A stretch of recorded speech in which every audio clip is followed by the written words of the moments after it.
This week I'm testing the all-new Subaru Outback Sport, and these are my top 3 family-friendly baby drive features.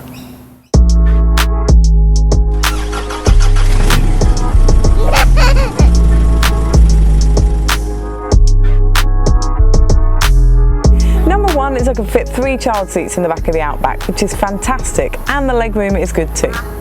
Number 2 is the automatic open and locking boot and front doors. So I can open it just with the key on my person and lock it and walk away just using the buttons on the boot.